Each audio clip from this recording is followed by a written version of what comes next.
This is a story of a long time ago, but it is also a story of now.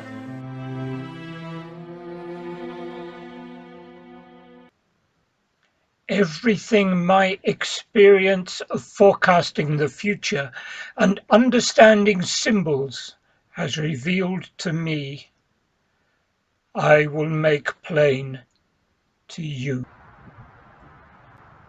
You wish to know what is happening? You wish to know why countless people are dying? Listen carefully, and then do what needs to be done.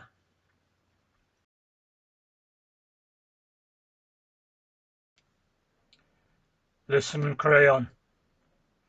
I was sitting in my usual seat, a place where I can hear the singing and the secret language of the birds and understand their meaning. They were all a chatter, as is their habit, when suddenly I heard, quite unexpectedly, a terrible new sound, like shrieking or cries of anguish. Hysterical twittering and whistling, like the babble of a barbaric language only capable of expressing hatred or pain. By that, and the wild beating of wings, I knew the birds were at war. Such sounds could mean nothing else. I could well imagine the blood-stained beaks and dripping claws, and that thought disturbed me deeply. This city is riven by plague.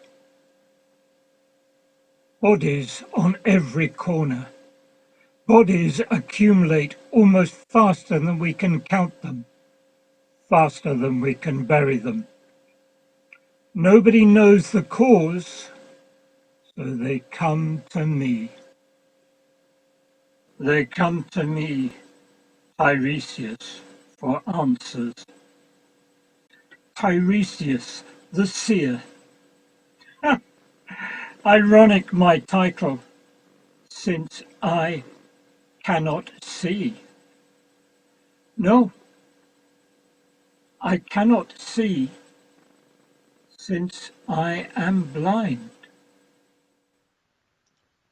If I wish to see, I must listen. Listen with the whole of my being. Listen to the wind, to the rustle of leaves in the trees or the grain in the fields, to the words of the birds or of dogs or of cats fighting for food, the susurrations of the smoke, and the touch of the entrails spread on the altar, told over by the boy who will stand at my side. If I wish to see, I must listen. Listen with the whole of my being. I went at once to my altar to see what I could learn from the sacrifice by fire, but nothing would burn. A filthy liquid ran from the flesh and dropped on the ashes. Then the gallbladder burst, spurting stinking acid across the meat, and all the fat melted and was rendered down to the bone, and the bone was left bare.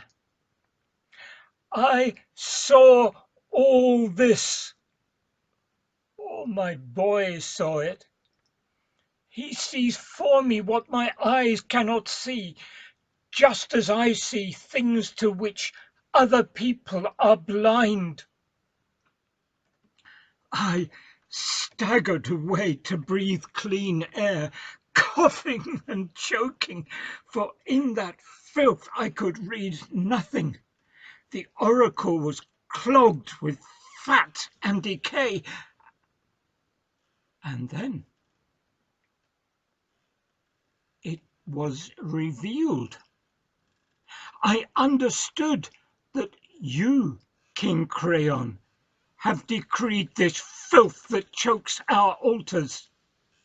The blood and flesh that decays and stinks there is the blood and flesh vomited from the gullets of dogs and carrion crows, the blood of Polynices, the flesh of the unluckiest sons of Oedipus, still unburied and affronting more than our sense of smell.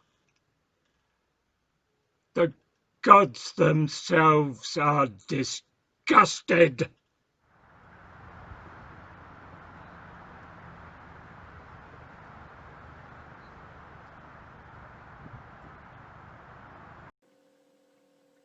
They reject our prayers and sacrifices.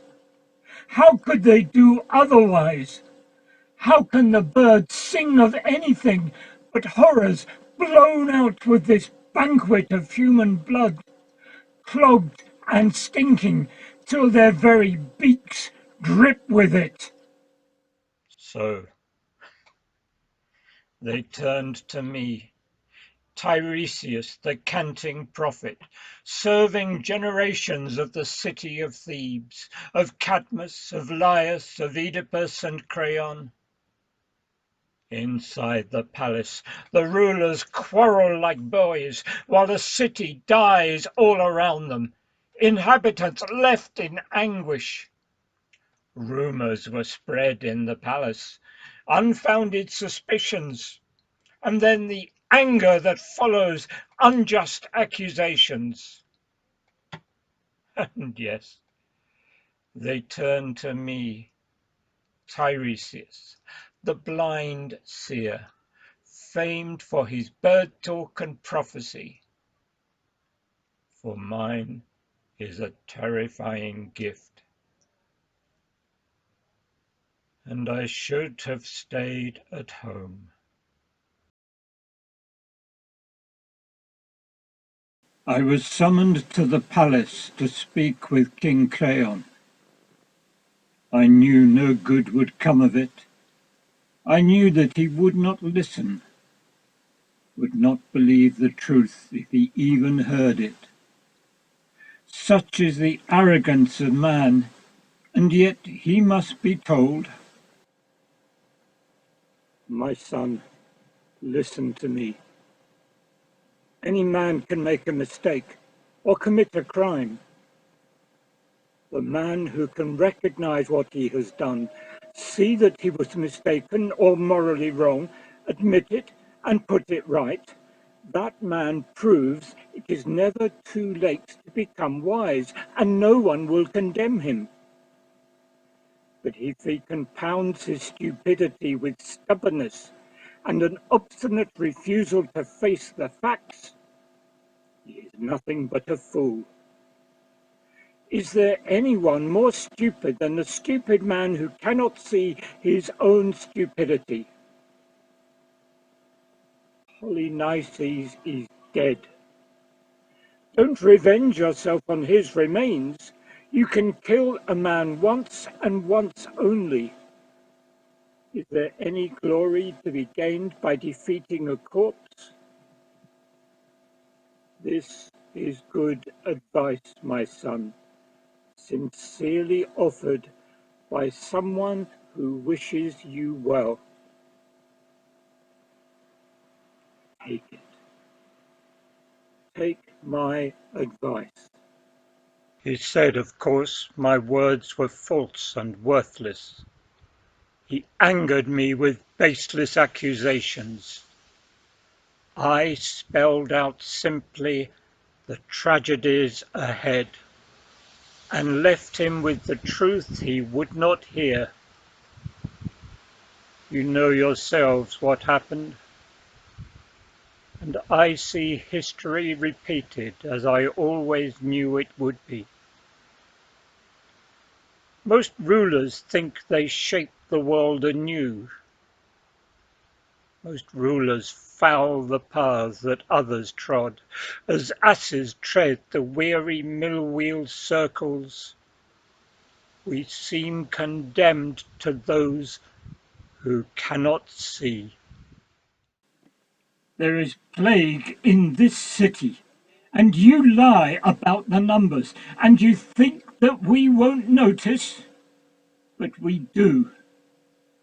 And then you turn to me, Tiresias, the prophet, for you know that I can see what you will not. And I can only say that the blame lies with the king, and the cause is greed and anger.